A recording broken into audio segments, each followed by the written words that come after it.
Hello and welcome to Fist of Firsts, the podcast where I try and find out what makes the funny people who make us laugh tick. I'm Tim Reed, I'm a TV sitcom writer, and I'll be asking some of our finest comedians and comedy writers a bunch of first-time questions to uncover the pivotal moments in their lives, careers, and their creative process. I want to find out how the people who think differently think, so that we can all learn from the method behind their madness and be more creative. In this episode, I'm chatting to comedian, actor, writer, poet and musician Nick Helm. Nick is genuinely one of my all-time favourite stand-ups. I can remember first discovering his stuff and his performance style, that kind of edge of a breakdown, angry comedy, and finding it so fresh and so funny. I've been a fan of his for years. So to finally chat to him and get to know him a little bit was an absolute joy, and I hope that comes across. You'll hear how and when Nick fell in love with comedy, how an inspirational teacher changed his life, how he developed his own unique, incredible style, and what he's up to now. Enjoy. I know you will. Nick Helm, thank you so much for joining me this afternoon. Hello, thank you for having me, Tim. So we've never met before, and so kind of all I know of you is your work and your kind of comic persona that you have on stage, your kind of fairly intimidating persona, which is why it was wonderful. When I messaged you to ask if you'd come on here and I said, "Hi, Nick, my name's Tim Reed, I do a pod," you just replied to me and went, "I know who you are." And that was just exactly what I would have expected and hoped for. Oh, really? So, did that come across as sinister? Yeah, it did, yeah. Slightly sinister, right. yeah. In a lovely way. In my head it was, I know who you are. I know. And that's really how I took it. But yeah, it was also nice to read it as a threat. Yeah, slightly threatening. And I know where you live. Yeah. But yeah, so thank you for joining me on this. I don't know if you've heard any of these, but I start often with these. I wasn't going to carry on with these. I'd use these Fist of First cards. These are random first-time questions, and I was going to ditch them, but I've just had some brand photography done for the podcast, and we shot these, so I'm kind of stuck with them now. You'll bring them back, yeah. Right. Yeah, is that okay? So I'm going to give them a shuffle, and if you just say stop at some point, I'll turn one over, and it'll be a first-time question. We'll see where we get to. Right, okay. Is that all right? So just whenever you stop. Lovely. Oh, your first best friend. That's a nice one. My first best friend? Yeah. I think my first best friend, I think, was Andrew. Am I allowed to say surname? Well, yeah. Unless he's on a witness protection or something, but I don't know. I've not heard from him. Maybe he is. So let's just play safe and just say Andy then. Yeah. So he was my school. I grew up in Finsbury Park, which I basically live off Holloway Road now. And I've lived kind of like in a bunch of places, but nowhere else felt like home. And so I've just... So you've come back. Yeah, and I can see from my roof, I can see the Holloway Odeon, which my mum used to take us to when we were tiny. So it kind of meant quite a lot to me to move back to this neighbourhood. Yeah. So I moved to St Albans when I was 7 or 8. Uh-huh. And my best friend was Andy. And was that in St Albans, or did you leave him behind? No, that was in London. I had a big gang of friends. It wasn't just Andy. There was Andy, and there was Andrew, and there was Dare, and there was Maxud, and there was a whole load of kids, and there were Nigerian kids, and then when you moved, was that a wrench to move away from them? Yeah, it was, because there were Nigerian kids and Turkish kids and British kids and Indian kids, and it was incredible. You didn't think it at the time because it was very multicultural, obviously, and it was a bit of a rundown area in the 80s. They've kind of like done it up again, but when we moved, it was like a big. I never fully got over it, I think. That's how these cards work. It's unbelievable. I've got immediately into what led you into being a comic, I think, and the fact that you were destroyed as a young man. And what did it feel like? What was Andy like? Oh, he's lovely. He was good at football, and he did judo, and he did, he had like all of these trophies. I remember that his house was very grand. And they lived. I think they must have lived on the ground floor of this kind of like house, and there was a basement that went down into like their bedrooms and stuff. And he had every single toy. So he had all the He-Man toys. He had like all of the He-Man play sets. So he had Snake Mountain, and he had Castle Grayskull, and he had all of the vehicles. I'm not sure if he had Star Wars. I think we were a little bit young for Star Wars because when we were 3, Return of the Jedi came out. Yeah. So when's this then? So 1983 or 4 or something like that? Yeah, 1984 to 1986. I've got quite a good memory of when I was young. Yeah, yeah. He also, weirdly, had this oil-painted portrait of him with E.T. above their fireplace. That's weird. Yeah, now I'm looking back on it, it was E.T. with his finger glowing and Andy, and I think it was... As if they were together, as if they'd met. Well, it was as if it was sort of like, a royal portrait, but it was him with E.T. So you must have missed him when you moved to St Albans. Still miss him in a way, I think, but I miss all of them. We were a big group. There was about 8 of us, and and I never had that ever again. It's all right. I've got very good friends now as well. But so when you at the school at St Albans, did you think then the comedy, did that come in at school? Was it like a coping mechanism for having left all your real friends behind? Or was it later that you've realised that you could be the funny one? Well, it wasn't funny until later on at school, but I never felt like it was a coping mechanism. It wasn't like, I better make the bullies laugh so that I don't get bullied. So from what I've read is that and obviously fill me in if I'm wrong about this, but it sounds like when you were later in school and you were doing drama or acting, was it your drama teacher or English teacher that took a play that you were part of, a Shakespeare thing, up to Edinburgh? Is that right? Was that your first taste of kind of comedy in Edinburgh and performing, or had that come before? I mean, yeah, I got bullied at school until I got bullied at school.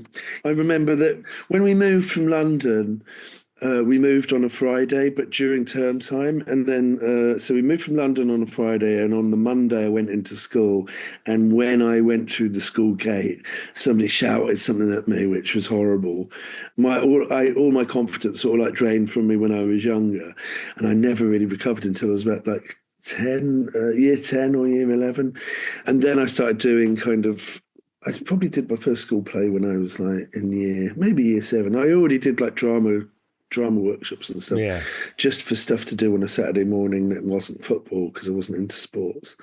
I remember that like there were all the bullies, and they kind of like, I spent like lunch breaks on my own and stuff like that, trying not to get bullied. And then in about a year, I think it was either year 10 or year 11, I started hanging out over in Art Block where all of the nerds were, because they all got bullied too. That's when my confidence like came out. And then through drama and stuff like that, that's when I sort of like realised that I could make people laugh when I was on stage. But anyway, so we did Romeo and Juliet as a school play. And then my drama teacher was, she was really young. When looking back, she must have been like 22 or 23. Yeah. But it was the 90s, and they used to come out to the pub with us. Do you know what I mean? And we'd see them argue in front of us. I mean, it's like you would not get any of that now. But like, anyway, so our drama teacher did Romeo and Juliet. I was the prince, who is the guy that breaks up all the fights, and he has the last speech in the. I think he has the first speech and the last speech in the play, and so I was the prince. Yeah, the play was really good, and then she decided that she was going to Louise Wallace, but then she was Louise House, and she took us up to Edinburgh. It was me, it was her and about, I don't know, 4 or 5 other teachers, and they took us up and we stayed in student accommodation, and it was just a really brave thing that she did. And we went up there and we fly in the morning. The show was at midday, and we'd do sword fights on the Royal Mile and stuff. Yeah, and so it was not as a comedy thing. It wasn't it was as a serious play, or was it part of the Fringe? No, it was part of the Fringe, and but it wasn't comedy. It was Shakespeare, and because it was Shakespeare, we sold out every day.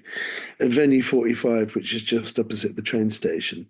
And we did it 3 years in a row. So we did Romeo and Juliet, and then we did Tony Harrison's The Passion, which is very like yeah, gaudy. Yeah, right? yeah. And then we did 12th Night, where I was Sir Toby Belch, and over those 3 years, we'd fly her, we'd get up, we'd look after our costumes, we'd kind of, we'd do all of the stuff, we'd go out, we'd perform every day.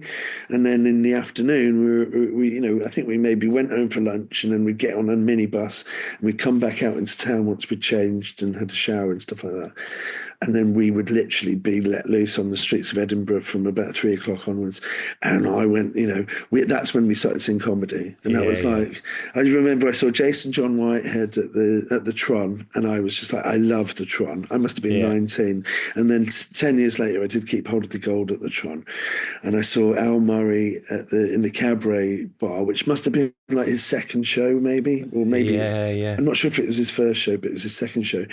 And the Cabaret Bar, and he got me out of the audience and got me on stage and sort of, humiliated me, and I loved it. And then years later, I do audience participation. I get people out of the audience, and people are like, "Oh, you're picking on me," but it was like, I remember being picked on and just absolutely loving it.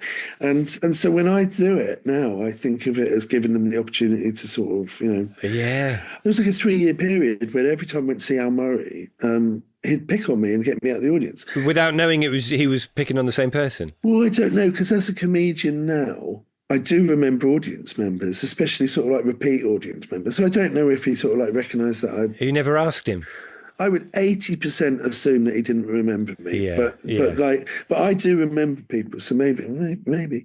But like basically, so we went up doing these plays. It taught us the discipline of like, looking after your costume, and taught us this is amateur theatre, but like this is a pathway.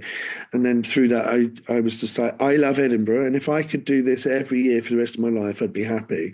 And I pretty much did that for a long time. But yeah, it was. She basically changed all of our lives in some way. And then I went to see so much comedy while I was out there that I was just, and I still didn't think that I was going to be a comedian at that point. So it was more the Edinburgh experience, having done that and seen it and been part of it in some form, and for you then comedy was a way of keeping that Edinburgh experience being part of your life. That's what it sounds like? Maybe, but also when I was in 12th Night, that was the funny part. It's not the main part, but it's the part that comes in and out of it. And I was good, and I made people laugh, and maybe that was a seed. But like all of these comedians that you went to see, because you're certainly the comic persona or character of Nick Helm that I know is so big and well formed, and from quite a long time ago now, it's hard to imagine performer Nick that wasn't the fully formed Nick Helm, the angry, aggressive, So I'd love to hear how you created that kind of performance style or that comic brand and persona character from those kind of Shakespeare's experiences. What was the process? I mean, I was a kid. I'm not like saying I was a Shakespearean actor. Yeah, but you weren't being Nick Helm, I presume, when you were being the prince in Romeo and Juliet. No, but I had to do a lot of shouting because you've got to perform over a fight. That's interesting. But so I did 1997, 1998, 1999 with the school. 99, I went to university. Didn't do anything in 2000. In 2001, my old school were taking up either Midsummer Night's Dream or Grimm Fairy Tales. And they had a 2-for-1 deal at the venue, at Venue 45. So they had an afternoon slot, but they also had a midnight slot. And they got in contact with me and said, do you want to fill the midnight slot? For my A-levels, I'd written an individual skill, which I had to write, direct, and I did the set design. But it was a monologue that I wrote, and I did it. But I wasn't done for acting. And so is it comedy or drama as a monologue? Dark comedy about a person. It was about a guy that was spying on his neighbours, and they were in sort of like an abusive relationship. It was really dark. It was a bit like Marion and Jeff, where it was sort of filtered through a guy that didn't really understand what was going on. And I got 100%. and I was the first student to ever get 100% in my school. And my drama teacher said, well, you should take that up to Edinburgh. But it was only 10 minutes. It was 10 minutes long. And I was just like, how'd you do that? So when they gave me this time slot, what I did was me and my friend Ed, we wrote 5 other 10-minute plays. So that when you put them all together, there were 6 10-minute plays. They weren't really sketches. They were like self-contained bits. Are you performing all of them? Yeah. Well, there was me, Ed, Rob and Rhiannon, and we went up and I wrote a monologue for Rhiannon, and Rob had this monologue, and then there were some actual scenes in there, and they were all really dark vignettes. They were like the last man on earth, and he was talking to his dead friend, and it was just really dark and sort of bleak and depressing, and that's what I was into. That's who I was. I was always sort of depressed, so I used kind of like writing as a way of dealing with it. But all of my stuff was really dark and depressing. So we went up, and I think we only did a week. But the Scotsman came in on the first day, and then we did a whole week to like empty audiences, And then on the last day, the Scotsman review came out, and we got 4 stars, and then we sold out. And it gave us a taste on the last day of the first show.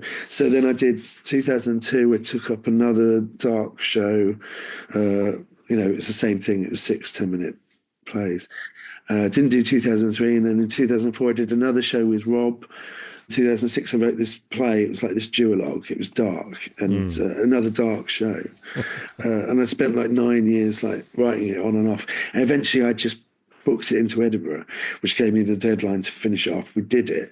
It was good, but it got 1 star in the Scotsman. Oh, really? Which meant that we sold out. But later on, the Scotsman got in contact, and they said it was actually meant to be a 2-star review. Right. And it was 2 stars online, but nobody used the internet in 2006. And so it was 1 star in the paper. And if anything, the 1 star got us an audience. Did it? People were intrigued? Or? Yeah, because 2 stars doesn't, it's just like, well, that's bang average. But 1 star is spectacular, and 5 stars is spectacular. Yeah. But sometimes when you get a 5-star review, you get people coming in going, where's this 5-star show? Coming to criticise, to find fault. It can actually work against you, but with a 1-star review, when people's expectations are that rock bottom, they ended up liking art. So yeah. But the fact that it was comedy then, so kind of, I'm still trying to work out almost, was it a deliberate thought, or was it just felt natural to go from the drama into dark comedy? Was that just your style? Or was there something in the laughter? When did the laughter start? I think I'm intrigued because to get to that level of confidence of your kind of angry comedy, it doesn't feel like a natural, it's like, oh, I'm funny, people are laughing, I'm going to turn it up and get really angry with it. Whereas from drama, you can kind of, I wonder if there was a different thought process where you kind of suddenly went, no, I'm going to really see how much I can... It was really organic. I mean, I did drama, but I did sort of like cultural drama, and we did like cinema from another world, where we'd watch Indian and South African cinema, we'd go into schools and do workshops with like kids or prisoners and stuff like that. And it wasn't necessarily the course that I wanted to do, but on the first day there was 300 students, and then they explained to us what the course was. And on the next day there was like 40 students, and I felt so bad for the lecturers that I stuck with the course, and I did it for 3 years. Wow. And what was the course? What was it? It was called Drama: Television and Theatre. And it was at King Alfred's College, and as soon as we graduated, the course didn't exist anymore. Wow. And we made documentaries and stuff like that. And we did Commedia dell'arte, which is kind of like One Man, Two Governors. But it was like, that's based on an Italian play, and it was all about like character tropes. And I think maybe I was Harlequin the Jester, maybe that was what my kind of thing was. But we like modernised it. And I had this monologue where I got to kind of like improvise it in front of the audience, and that worked really well. So I guess I could make people laugh at uni. And then we had kind of like when we were at uni, we had Andy Zaltzman come in, and we had John Oliver, and we had who was it? Alan Cochrane. So we had all of these kind of like comedians that visited our uni, and we all loved that. Anyway, to make my money, I became a theatre and education guy. I'd write theatre and education, and I'd tour theatre and education around the country. Right. Earlier that year, early in 2006, I lived in Brighton in 2005, and I moved back home in 2006, and I felt incredibly crushed by it all. And I was like, I don't know. I mean, I've always had depression up until quite recently, and so I didn't know what I was going to do with my life when I was 25, so I made a list of all of the stuff I wanted to do without any limits. Without kind of like physical or educational limits, what would you want to do? So it's stuff like, I'd love to be an astronaut or a cowboy, but then you'd also have like, I'd like to be an illustrator, or I'd like to be an author, and then on that list was stand-up comedian and an actor. Or I want to be in a band, and it was all creative stuff. And I just went through the list, and you just cross off all the stuff that you cannot do, and then you cross all the stuff that you can't do. That involves a lot of organisation. I'd just done these shows where I'd had to sort of like wrangle a group of people to go up to Edinburgh. And it's like no real difference from being in a band. And it was like, right, okay, I can't do the band today, and I need to concentrate on what I can do by myself. And then it was just like stand-up comedian. So I booked myself in for a stand-up comedy course at the beginning of 2006. Must have done it about April. We all got up and we had to tell a story that we wouldn't tell our mums.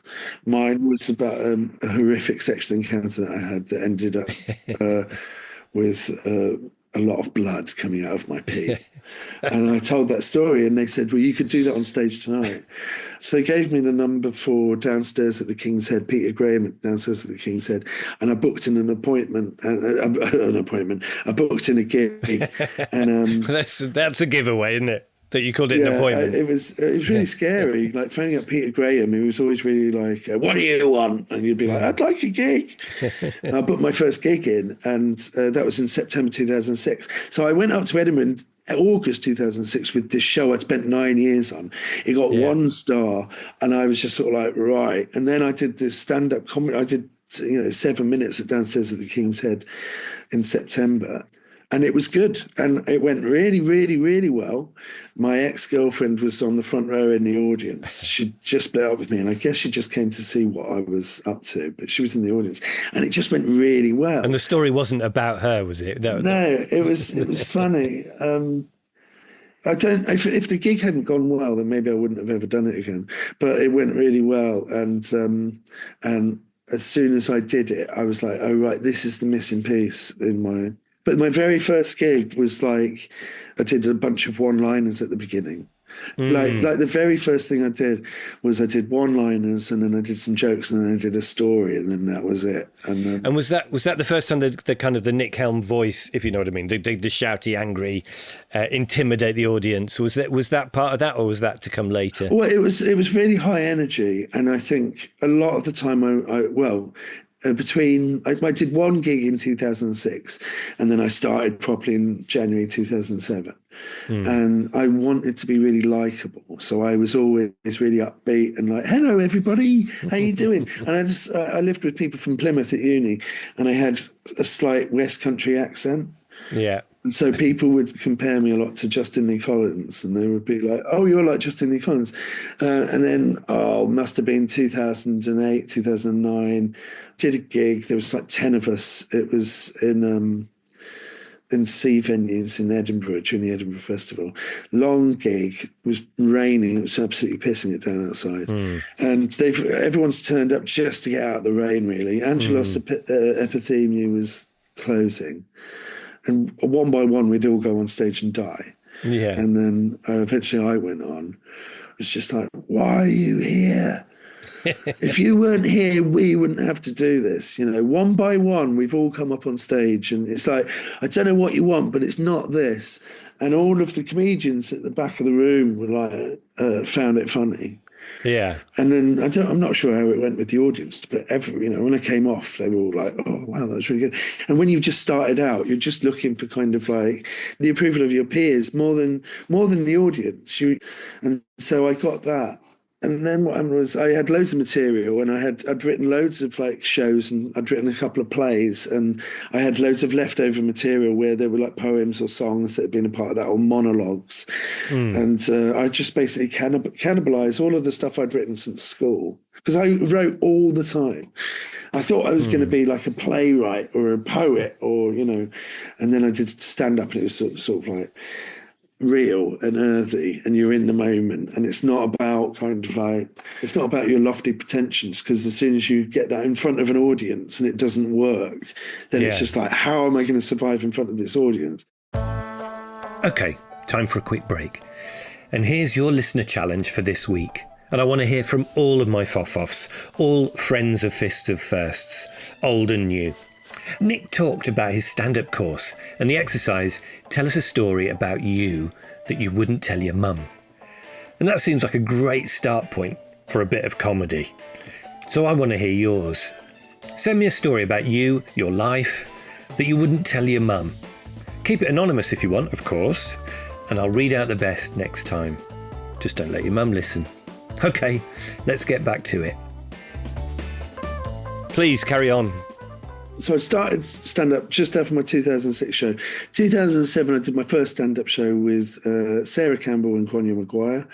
And then that year, what year was that? 2007, I wrote a poetry show at the same time that we did at the Bedlam called Third of the Way Done, because I was 25 and it was, or 26. And oh, yeah. It's like, third of the way through your life. And it was all a bit like, angsty poems and songs. It was a collection of angsty poems and songs with me and my mate.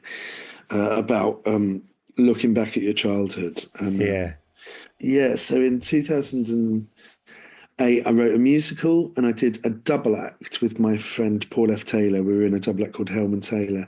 And then I compared a show with Hannah George and Katie Wilkins and a guy called Richard Bond. So I was doing 3 shows. And in 2009, I was going to do a show with Sean Walsh and one of his friends. Or he was my friend too. He was called Robin Buckland, but it was Sean's best friend, really. And me and Sean started out together, and he was one of them people that was immediately, he's like a comedian that I've seen off telly. Yeah. We just started, and everyone else was sort of like a bit rubbish and trying to find their feet. And Sean would be up there doing like complete routines where he'd just be like, oh, right. So he was always just sort of like that style of mainstream stand-up comedy, like, that I would have watched growing up. I loved stand-up comedy growing up. My favourite was Jack D. I like Lee Evans, but I really loved Jack D. Yeah. And Sean was kind of like that. So me and Sean were going to do a show in 2009 together, but Sean kind of like was non-committal about it. And we were going to do it at the PBH Free Fringe. And then eventually him and Robin, they dropped out in, I think, maybe June. So I filled the hour going back by taking all of the material I had, and I scraped it together. And then I took my best poems that I'd written in my other shows, and I'd taken a few songs, and I just basically took everything that I had or I could do, and I scraped it all together, and I made an hour. And I got my mate Rob to play guitar, and I did sort of like I had like these picture cards. My show was called Bad Things Happen in Trees. I literally didn't have time to do it. So my show was called Bad Things Happen in Trees because I had a file on my computer which had misspelled as trees rather than threes. And I literally said, well, that looks like a poetry show. That's funny, yeah. So then I had all these picture cards that were like bad things happen in trees, and it would be like, oh, it's the Hindenburg disaster in an oak tree, right? And there'd be a picture of an oak tree that I'd drawn, and you'd flip it up, and I'd Pritt stick to picture of the Hindenburg disaster and the thing. That would break up the show. And then I was like, because I didn't have any time, I was just like, all right, I've got all this material, but as a comedian, it hasn't really clicked yet. So I was like, I'm not going to write any material for this show. And what I'll do is I'll take the material that I've got and I'll just work out how to do it. And when I went up there, we were at the piano bar at the end of Princes Street. And I was on in the middle of the day, and I was sandwiched between 2 shows, which, you'd experience the shows around you every day a little bit. Yeah. So I got a guest on every day. I'd get like Sarah Pascoe or Joel Dommett or, my mate Pat Birchett, and they'd come on and they would have to bring a mug with them, and they would have to do three things. They'd have to talk about their mug. They'd have to do a party piece.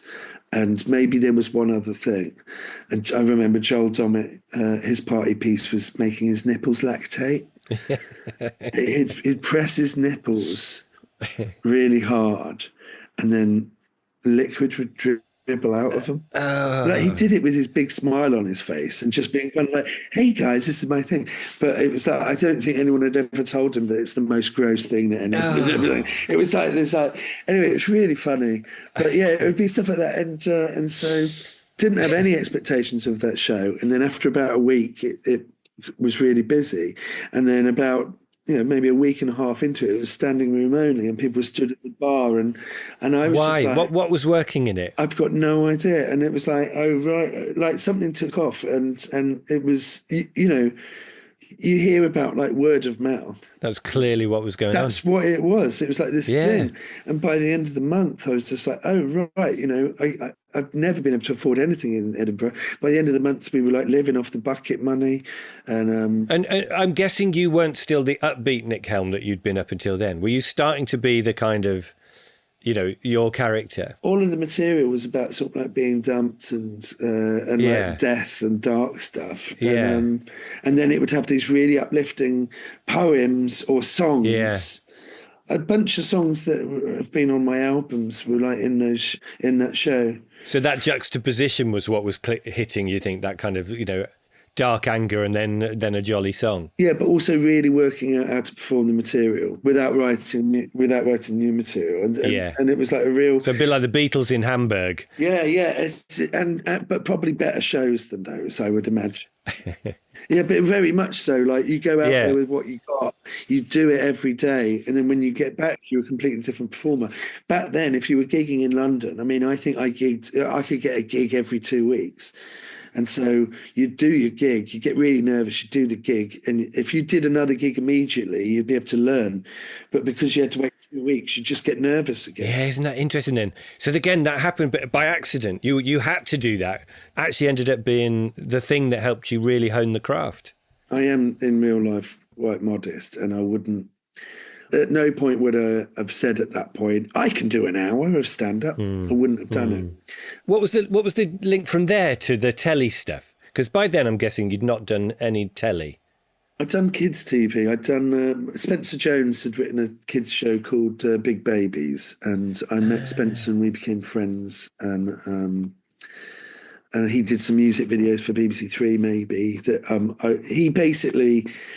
Spencer Jones and his friend, who's a director, John Reish, who I've worked with quite a lot, John Reish, they basically put together this sketch group of people, of men that basically were like, one of them was a security guard, and one of them was like a proper actor, and one of them was his mate from home, and one of them was me, who was a stand-up comedian that he'd bumped into. He basically got this group of guys who'd never really done sketches before and made us do sketches. And we did like these BBC Three kind of music videos, and then we did some sketch shows in Edinburgh, but like one-offs in front of BBC people. We'd do like one gig every so often.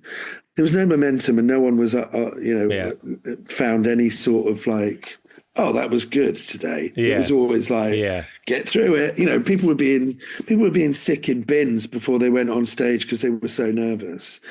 Because they were like, they had no stage experience. But we would do it like, we only did about 4 gigs, but they were always really high stakes in front of like, this is the BBC lot. And so to Live at the Electric, or was that the first big like regular TV gig you had? So in 2010, when I came back to Edinburgh, that was like my big show where I went to the Tron. That was called Keep Hold of the Gold. And that was like, at the beginning of the month, I had 7 people in the audience. And again, a week in, it was standing room only. And that was like a real kind of like word of mouth sort of blockbuster show. But when you're in the middle of that, no one's telling you. Yeah. You know, Yeah. Yeah. you're Yeah. seeing people turn up every day and you're like going, where are these people coming from? But you're not part of the word of mouth thing because, you know, no one's coming up to you.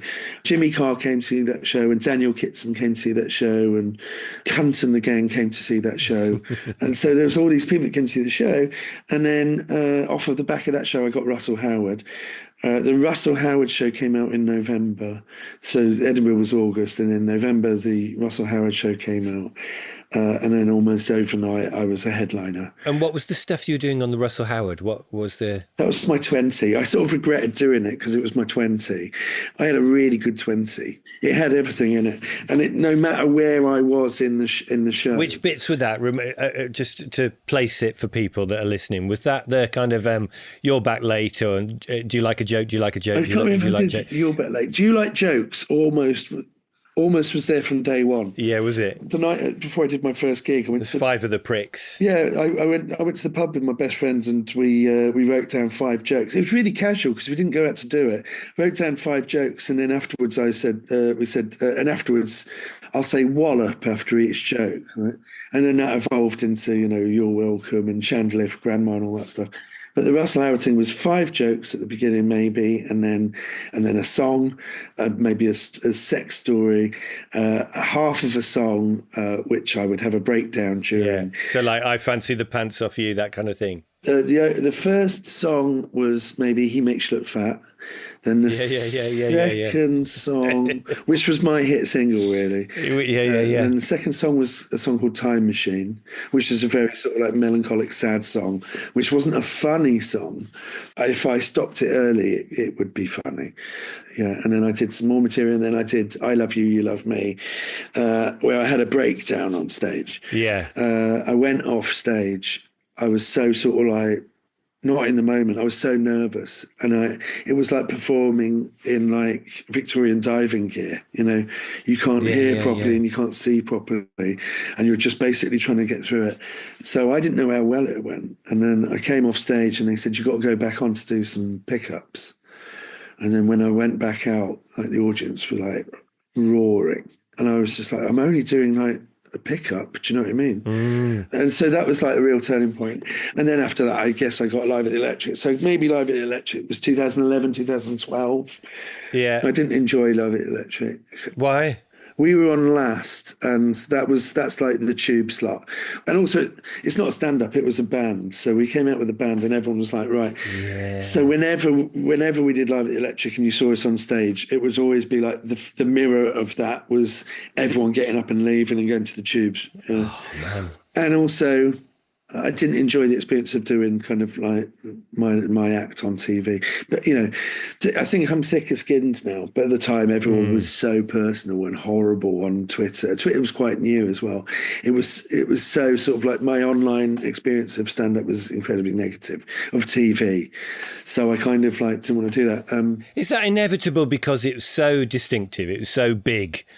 Flawed alpha comic character. Is it inevitable then that the social is going to polarize, and therefore you're going to have as many haters as lovers, I suppose? Because there must have been also a huge amount of people that just found it the funniest thing they'd seen for a long time, but you're not noticing that, I'm guessing. Yeah, I suppose people are a lot less vocal when they enjoy something. Yeah, I think enjoying something is the standard, right? Yeah. So why would you go out of your way to say? Why would you put pen to paper? But if you personally hate something, there's no depth to the imagination of the horrible things you can think of saying. And it was like, right. Yeah. But also a lot of the anger, a lot of the thing was mainly it was an energy thing.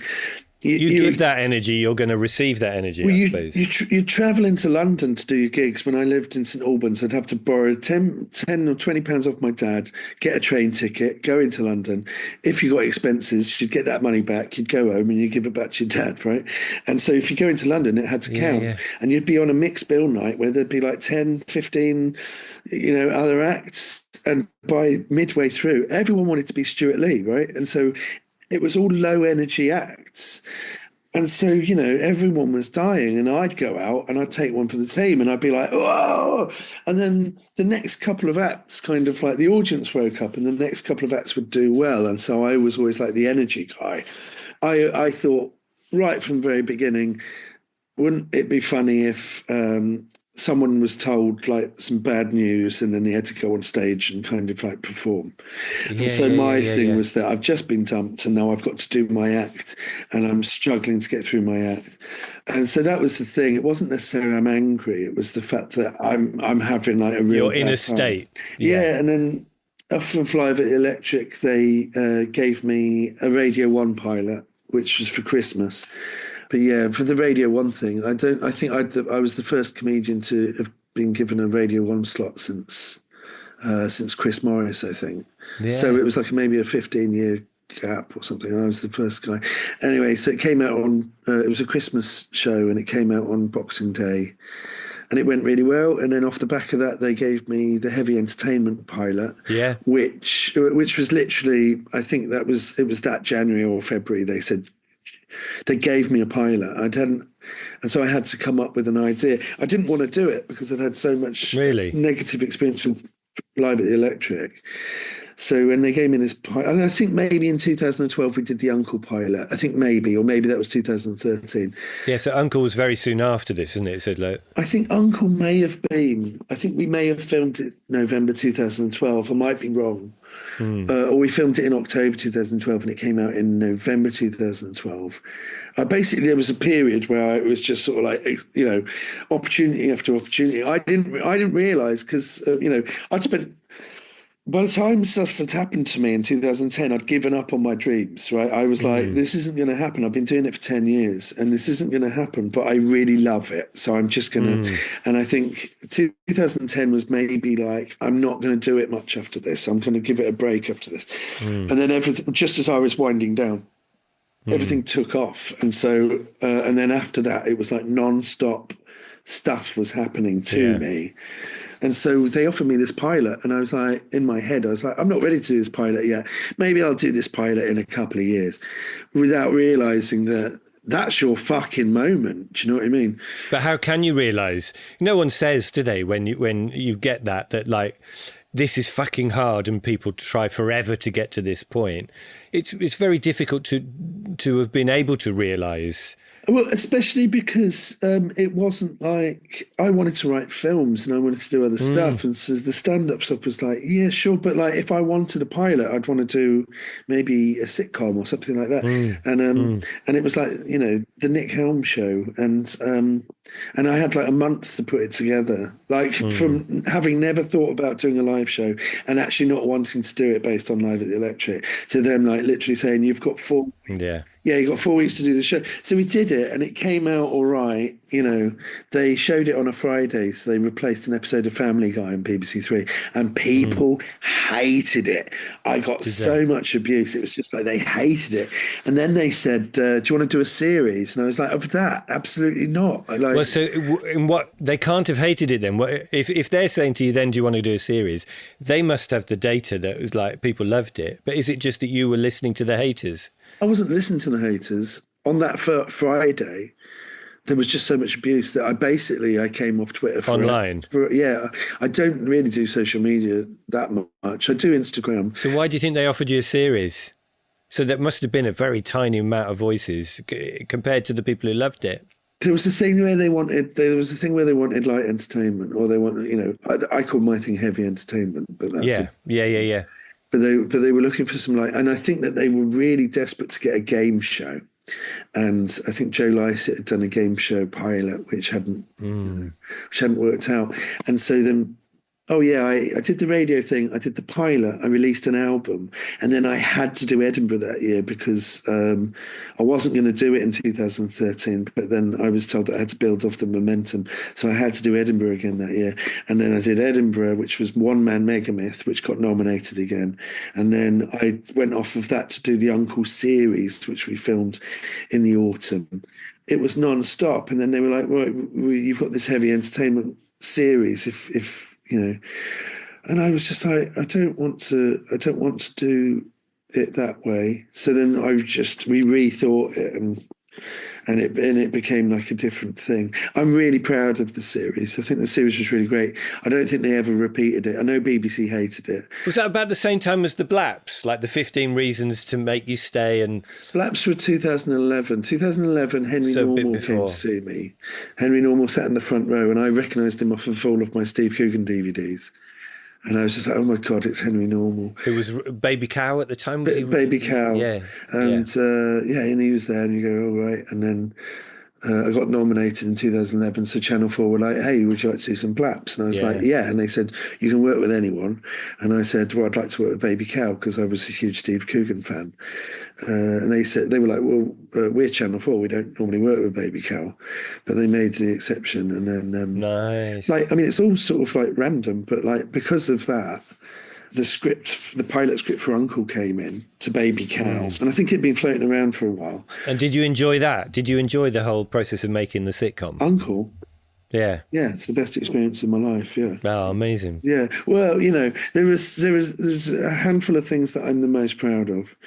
There's the album, and then there's my short film Elephant that I directed and I wrote. Oh yeah. But the Heavy Entertainment TV series I was really proud of, and Uncle is like. It was a great show. It was a great show. It's been a difficult relationship with Uncle because I didn't write it. At the time when I was doing the Blaps, one of my Blaps was a sketch about a guy sat on a bench with a kid and giving them bad advice. And I was writing this thing. Henry came in and he said, all right, what me and Steve try and do is... I don't know if this is giving it away, but he said, what me and Steve try and do is we try and get paid for the same thing 3 times. So you get paid to write it, and then you put it on telly, you get paid again, and then you do it somewhere else and you get paid again, right? Yeah. But you've done, and he said, why don't you just pick your 3 best things and we'll just do them as Blaps? Because I'd spent like a week writing all this stuff. Yeah. And then so I picked I Fancy the Pants Off of You, 15 Reasons, and this poem that I did. And that's what we did. So I shelved this idea that I had about this guy on a bench with this kid. And then the pilot for Uncle came in and I was like, well, I don't have to write this now because it's done. And then the meeting with Uncle was originally, it was about an out of work actor. And because Henry had just seen me, he just said, well, Nick writes songs. So if you make it an out of work musician, then you can have a song every episode. Yeah. And me and Oliver Refson, who wrote it, and then Lila Vanderberg was his partner, and she came in and she started writing on it a bit later. But we all got on really well, and they said, do you want to do it? And it was like, yeah. But then what happened was my audience as a stand-up comedian changed. And because of Uncle? Because I mean, the thing is, I'm different, and my act is an act that I got to through trial and error. It's not meant to be. It wasn't meant to be kind of like an expression of who I was. It was meant to be a bit of comedy. And the thing, what you realise is about the audience and comedy is that, I'd say 50% of the audience think that you're making it up on the spot every night. Yeah. They think Jimmy Carr is like Jimmy Carr and Harry Hill is exactly like Harry Hill, and or like Jack D, who's really grumpy, right? Okay, you must be grumpy all the time. And so like people take what you do on stage and they kind of assume that's who you are. So with stand-up, I had that one persona over here in stand-up. And then with Uncle, which wasn't a million miles away, but it had so much heart. I mean, I try and put heart in what I do, but Uncle was so sort of like, it was almost like a drama. The heart was a bit more surface level, wasn't it? It was rather than the kind of the hidden heart of the act. Yeah, it was about some dark stuff. I mean, it starts with the suicide attempts, and then and it was about like addiction and unconventional family dynamics and all that sort of stuff. So it's quite like, it could be quite heavy, but it really resonated with loads of people. But then you'd get them coming to see you, and so it was like, and then I'd have 8 out of 10 cats, and but with 8 out of 10 cats, I would sort of like play a different version of myself. I would kind of like be a bit thicker, where I didn't really understand the concept of what a game show was, and I didn't really understand what the questions were, and I would play everything like I was a bit of an idiot, whereas on stage I was a little bit more in control. So you'd get these audiences, and they would be like 4 different audiences that all wanted something different from you. And with Uncle, it was just sort of like I never knew what they wanted, because it was like, what do you want me to do? Because Uncle is about a depressive musician, right? And I'm a musician on stage that is talking about depression, and that's not what you want. So what do you want? Do you want me to wheel out a kid every day and kind of like, I just never knew what they wanted. And so my love-hate relationship with Uncle was really like, oh, it's given me all this stuff, but it's almost like a poison chalice.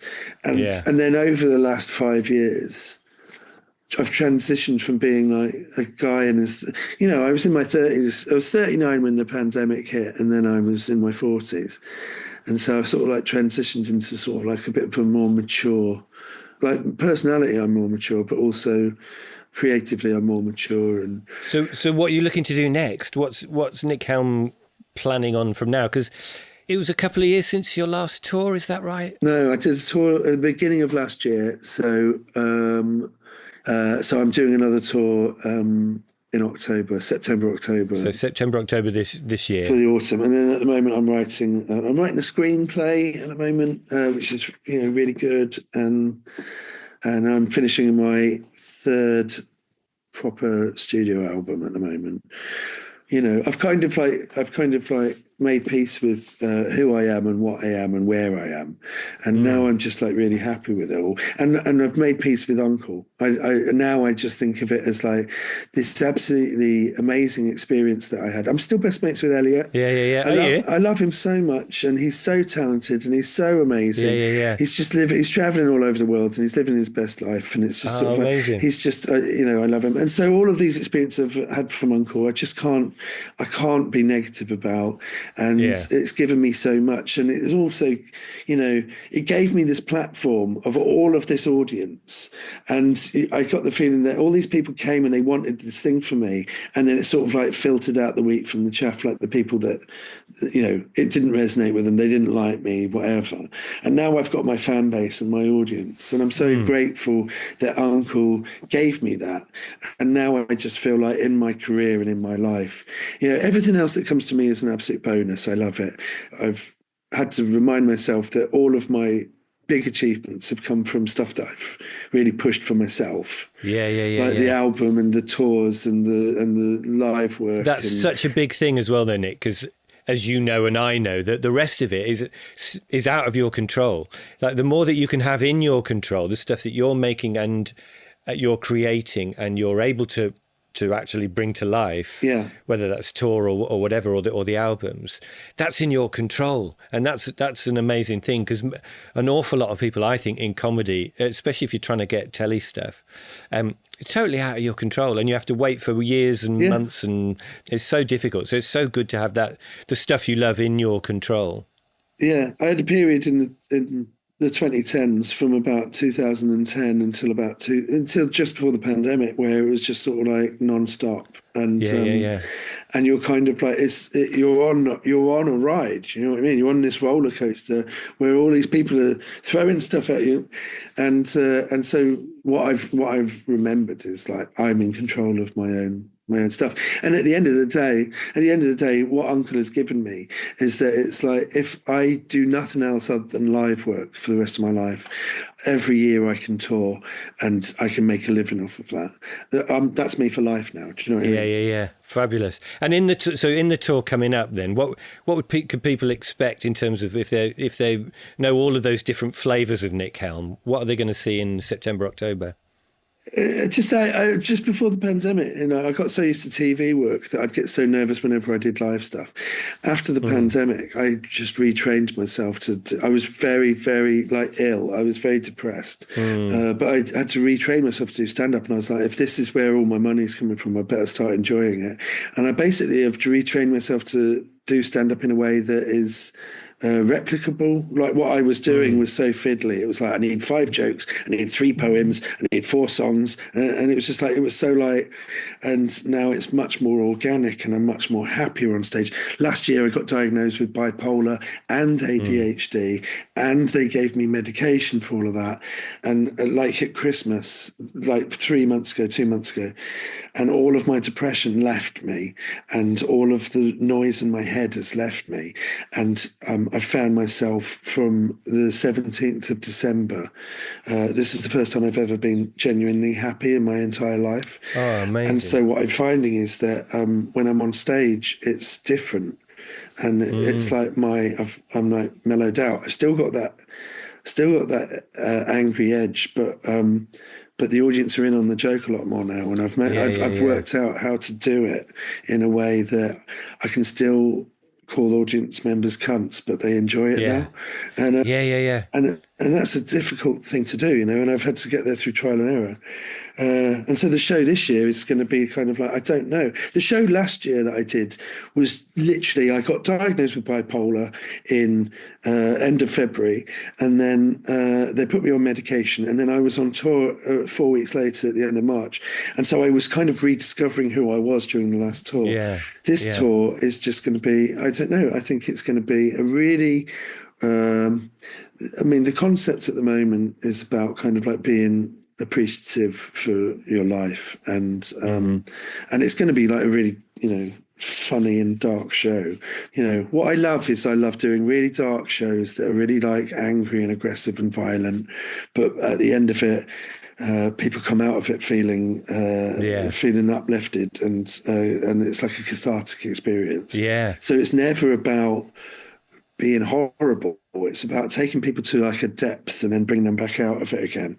This show is like, I want it to be about real genuine stuff, and about getting to a point in your life where people have started to die, and like working out, what the meaning of your existence is, but also with a game of Russian roulette where you play Russian roulette with cans of Fanta. Do you know what I mean? It's it's really silly, but in that silliness, you can bring in some heavier things. And then everyone will leave. Everyone's going to leave just feeling completely elated and incredible.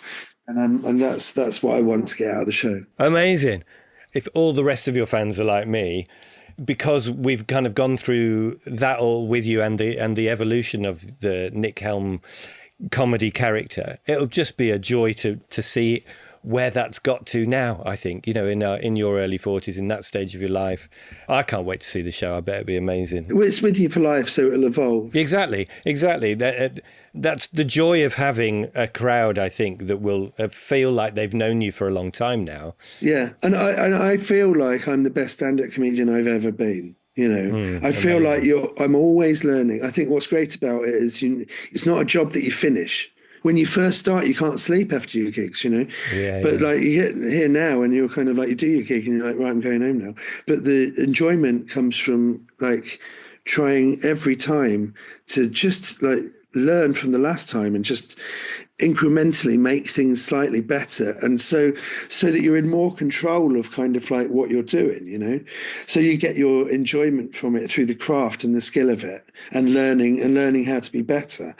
And I've just learned so many new things about how to be relaxed before I go on stage, and not worrying about material and remembering stuff too much, and just sort of like being in the moment. And it's like an evolution. So yeah. Oh well, I can't wait to see it.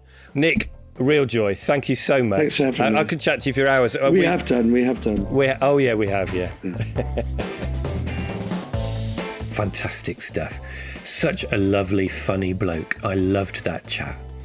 And a few amazing takeaways. What struck me most about Nick's creativity and his process was that he grabbed at every opportunity, whether it was the student plays or taking a 1 hour slot at Edinburgh when he only had a 10-minute set, just saying yes to stuff and seeing what happens.